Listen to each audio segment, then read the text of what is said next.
Eu ia falar, estamos ao vivo, ia falar, seja bem-vindo, mas vamos começando a aula de número 6. Eu sempre fico na dúvida para, né, para quem eu priorizo, se é para quem está assistindo ao vivo enquanto fica gratuito ou para quem faz parte aqui da EAD que tem a disponibilidade de assistir essas aulas quando e onde bem quiser, bem entender, no horário que quiser. Mas sejam todos bem-vindos aqui hoje na aula de número 6 aqui desse artigo do Breaking Free from Product Marketing. O artigo a gente já fez uma definição, vou recapitular. A gente falou da diferenciação entre marketing, de entidades de marketing, né, pensando num produto ou num serviço como uma entidade. A diferenciação entre produto e serviço, o modelo molecular, o que é, tem dominâncias tangíveis e dominâncias intangíveis. A gente falou sobre a questão de realidade, o que é a percepção de realidade é diferente conforme o peso de cada coisa. E eu estou passando bem rápido, então, por favor, se você não está entendendo, é importante você assistir às aulas anteriores aqui. E se você não enfim, tem todos né, essas explicações. E a gente parou na última aula falando sobre a parte da percepção de realidade que o consumidor cria perante a um produto, levando em consideração quais elementos periféricos ele entende ser mais importante. Então, tivemos alguns problemas técnicos aqui, então, né, pode ser que o corte não tenha feito o menor sentido, mas na edição. Mas enfim, né, fizemos a recapitulação de tudo que foi dito nas aulas anteriores. A aula anterior ele estourou um pouco o tempo, que não tem tempo, né, que eu imagino, mas assim, foram bastantes insights. Eu vou ver se essa aqui eu divido em duas, enfim. A ideia aqui é a gente ter uma percepção da diferença entre a imagem e evidência, porque ela fala que a gente tem que tentar achar um consenso de evidência para poder trabalhar o marketing da entidade que a gente está atuando. Lembrando que quando eu falo entidade, é um produto ou um serviço. Então, achar um consenso, né? O que é mais pesado para um determinado perfil de público, que vai abranger maior determinado perfil de público. Lembrando que esse artigo é de 1977, o poder de segmentação da época era bem distinto do poder de segmentação hoje em dia. Hoje em dia, como a gente tem bastante possibilidades de segmentação de público, de canais específicos para, né, públicos específicos e metodologias e ferramental mesmo para conseguir impactar alguns públicos específicos, a gente poderia classificar vários ICPs, várias formas de comunicar perante o peso que cada perfil de público dá para a nossa entidade de marketing ali, para o nosso produto, para o nosso serviço principalmente. Então, a gente não precisaria trabalhar essa ideia de consenso de imagem. A gente poderia trabalhar várias imagens distintas e identificar qual desse perfil de público faz mais sentido a gente atacar e, dentro dessa prioridade, definir qual a comunicação faz mais sentido para o perfil de público. Então, a gente tem uma forma de diferenciar aí, graças ao avanço tecnológico. Então, é importante a gente ressaltar isso. Lá no artigo, eu vou trazer. Vamos para a tela. Cadê? Aqui. Agora eu vou começar esse trecho aqui de evidência, imagem versus evidência, né, que seria a chave. A definição do consenso de realidade não pode ser confundido com a determinação de uma imagem. Imagem é um método de diferenciação e representação da entidade para o seu mercado. A imagem não é o produto ou não necessariamente o produto e nem necessariamente o serviço. Imagem aqui, ela coloca como a percepção do cliente perante o produto ou o marketing trabalha para colar. Seria algo próximo do posicionamento de marketing que a gente está querendo colocar. Então, a imagem que aquele produto representa não é efetivamente, não é a realidade, né? Não é é uma percepção, né? Não é uma realidade. E aí ela fala que é claro, né, quando a gente fala de de marketing de produto, o approach, né, a conversa dos marqueteiros sempre é associar um objeto físico a coisas abstratas. Isso aqui acho bem interessante. Fazer essa associação do objeto físico a coisas abstratas. Por exemplo, a Coca-Cola, ela é rodeada por um visual e um verbal, uma aura de associação com autenticidade e juventude.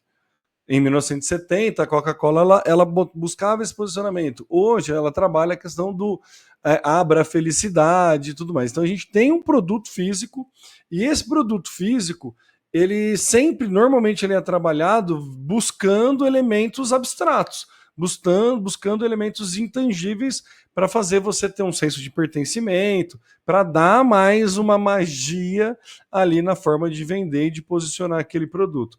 Ela dá alguns outros exemplos que não está muito na nossa realidade brasileira aqui. Ela fala do Dr. Pepper. Eu até dei uma pesquisada, vale vocês buscarem as propagandas do Dr. Pepper, também é um refrigerante. Nos anos 70 tinha umas propagandas de revista bem legal, e ela fala também do 7-Up, que é claro e não sei o que lá, e o Dr. Pepper é a questão da originalidade e do risk, da tomada de risco, né? A prioridade mais alta do posicionamento dessas imagens é de alta prioridade a gente associar coisas abstratas para um item físico. Porque o item físico por si só, ele pode ser, como já disse nosso queridíssimo Theodor Levy, ele pode ser substituído. Quando você coloca elementos abstratos ou percepções abstratas ali, como, por exemplo, o fato de você ter uma camiseta com um logo específico faz você pertencer a uma tribo, o pertencimento é um elemento abstrato, mas que vem junto com o produto. Então, ajuda a diferenciação desse produto. Então, ajuda o posicionamento desse produto, ajuda o posicionamento da marca. Quando a gente fala de serviço, o serviço por si só já é abstrato. E aí parece que as representações de serviços dão uma girada de 180 graus, né, da abstração. A razão porque o serviço, a imagem de serviço e até as realidades, né, entre aspas, dos serviços, elas parecem ser moldadas numa longa escala, numa margem de coisas que o consumidor pode compreender com os seus 5 sentidos, ou seja, coisas tangíveis. Porque o serviço, por si só, ele não é tangível. Então, a confiança você ganha, né, com peripheral, caramba, com dicas periféricas. Então, por um lado, se a parte de serviço, se o produto, você tem uma descrição física do produto. Se você tem esse produto é desse tamanho, tem esse peso, tem uma descrição física. Mas quando você vai publicitizar ele, você busca elementos abstratos para posicionar ele. No serviço é justamente o contrário. O serviço por si só ele já é algo abstrato. Então você começa a dar dicas periféricas a respeito daquele serviço, mas que pode ser experimentada através ou percebida através dos 5 sentidos. Então tenta se tornar o intangível mais tangível a partir do que você pode experimentar. Porque é isso. Lembra que ela fala quantos por cento da viagem de avião é o conforto, é a aventura?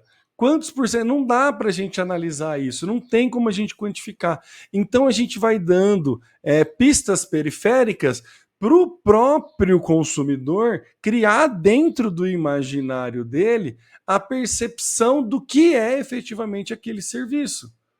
E, de novo, a gente está falando da percepção da construção da realidade do consumidor. Então, a gente vai dando dica, e aí a gente pega infoproduto, eles trabalham-se muito bem isso, lançamentos, essas coisas assim, de pegar um serviço que é intangível, mas ele coloca tanta evidência ali, tanta dica periférica do que você pode se tornar a partir da aquisição daquele serviço, que você já vai tangenciando, já vai tornando a coisa, tangenciando não, já vai tornando a coisa tangível. Ah, você vai ficar rico em uma semana. Cara, eu rico em uma semana, eu consigo tirar férias, eu consigo fazer não sei o que lá, eu consigo pagar a minha conta que eu estou devendo. Então você já começa, através dessas dicas periféricas, a criar um imaginário dentro de você que vai auxiliar na percepção do que aquele produto pode resolver, de qual efetivamente é a oferta de valor daquele produto, daquele serviço, desculpa. Porque quando a gente fala de oferta de valor de serviço, é promessa. A gente está fazendo uma promessa. Mas como que a gente faz o nosso público-alvo acreditar? Entregando para ele evidências, né, pistas periféricas. E aí ela traz um exemplo que é maravilhoso, que é assim, as tangible, de novo, perdi o que é pistas. As pistas tangíveis é o que, né, permite o detetive resolver um mistério sem estar presente no local na cena do crime.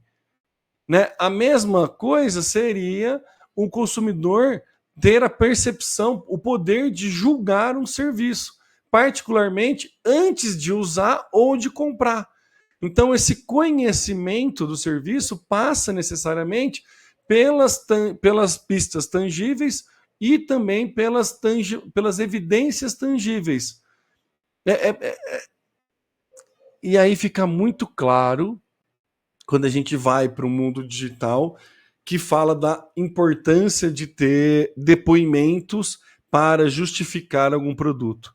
Você pode ver toda a regra de venda, lançamento, tem um momento no vídeo de lançamento de produto que fala a respeito, mostra alguém que utilizou, mostra alguém que vivenciou, falando a respeito daquele produto para trazer cada vez mais tangibilidade para aquele produto, para aquele serviço.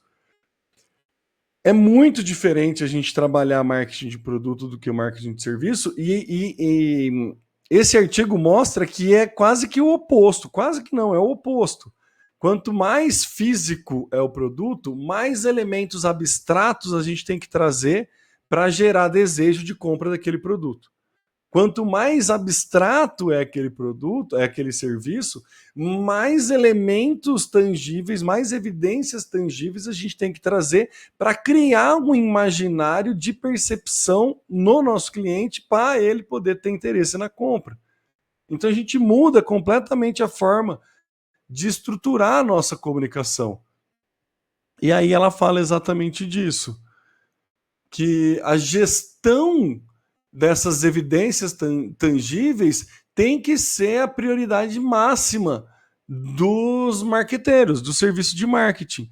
Então, o marketing, quando a gente fala marketing de serviço, a gente está fazendo uma gestão de elementos tangíveis que ajudam a criar um imaginário, ajuda a dar pistas no imaginário do nosso consumidor a respeito do nosso serviço.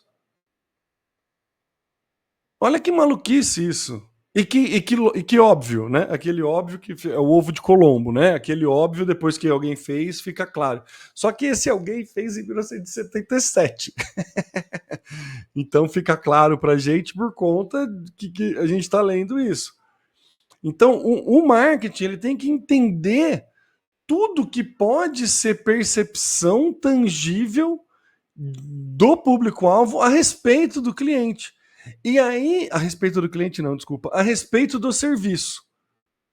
E aí, você vai trabalhar, na verdade, uma gestão dessas evidências tangíveis.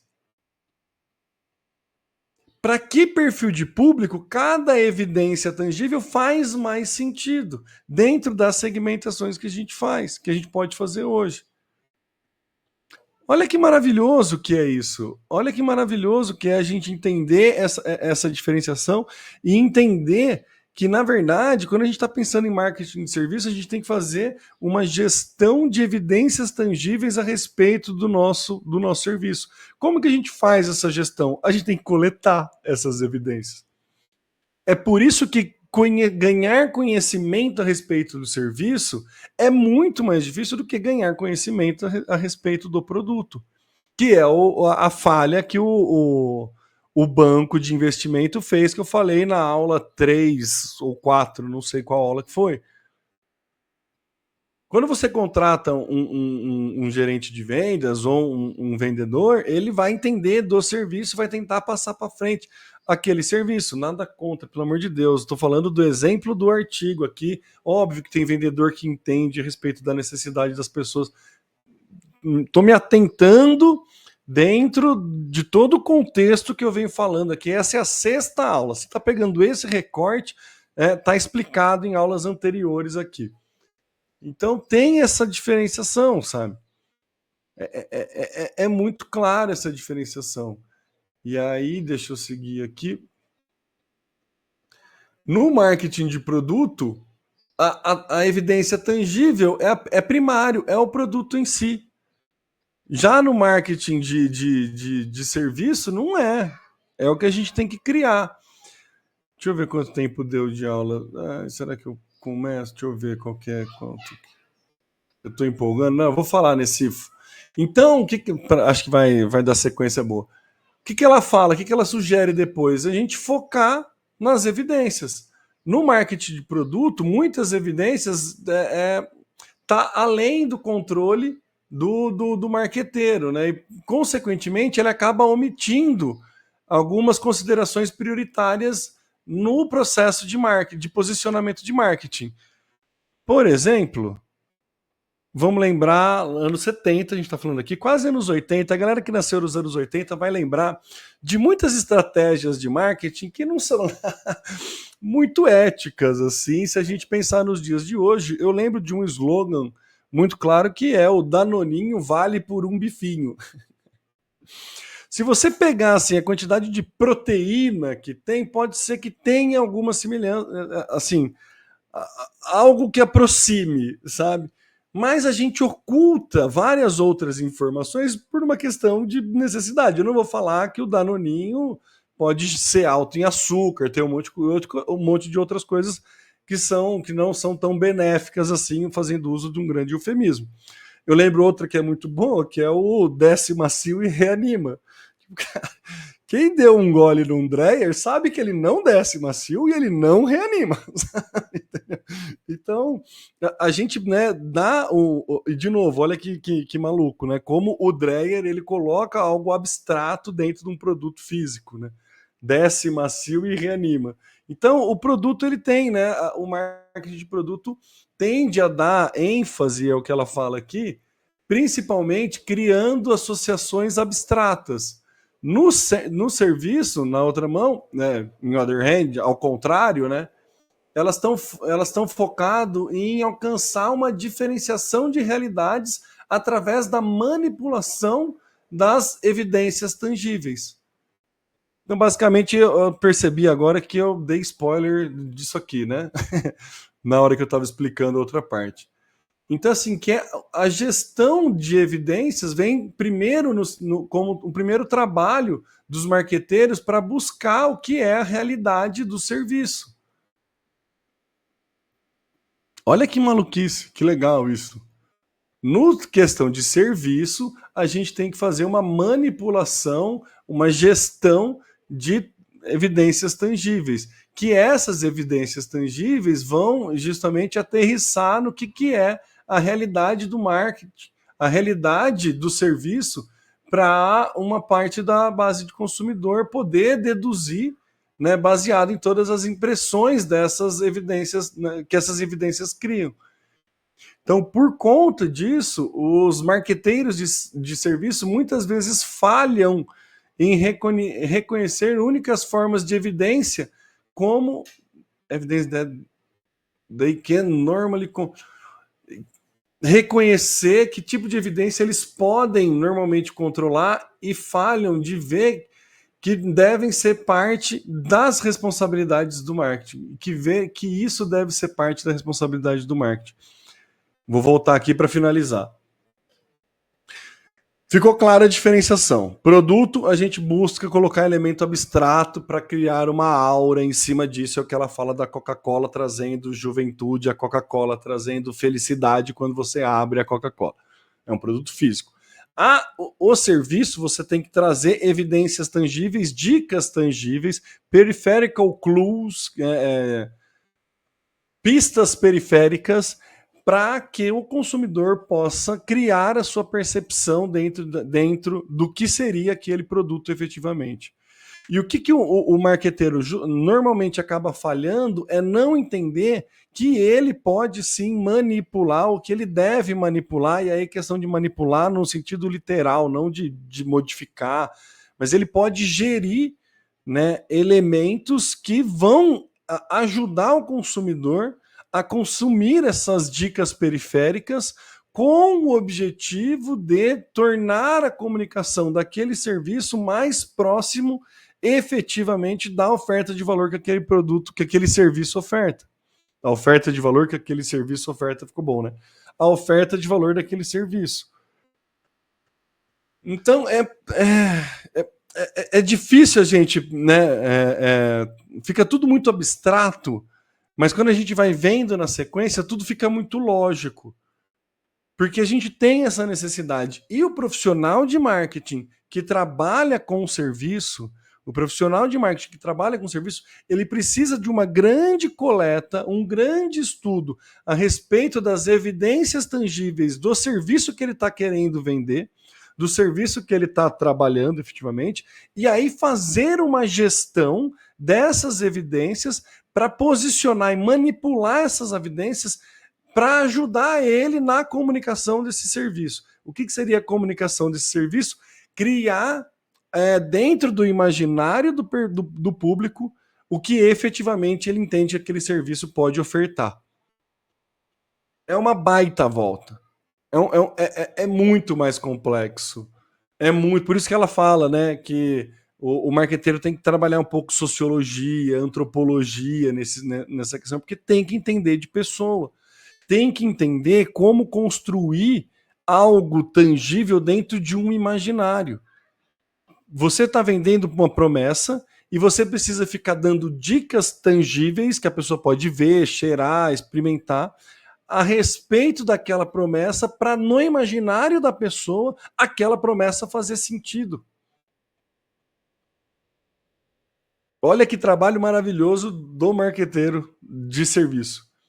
Então pensa quais são as evidências tangíveis que o seu produto oferta, o que você pode comunicar de evidência tangível para poder criar no imaginário da pessoa a necessidade ou trazer a realidade para a pessoa de que ela necessita daquele seu produto. E aí você está gerando uma demanda para você ou para aquele serviço. Eu estou falando produto, mas é serviço.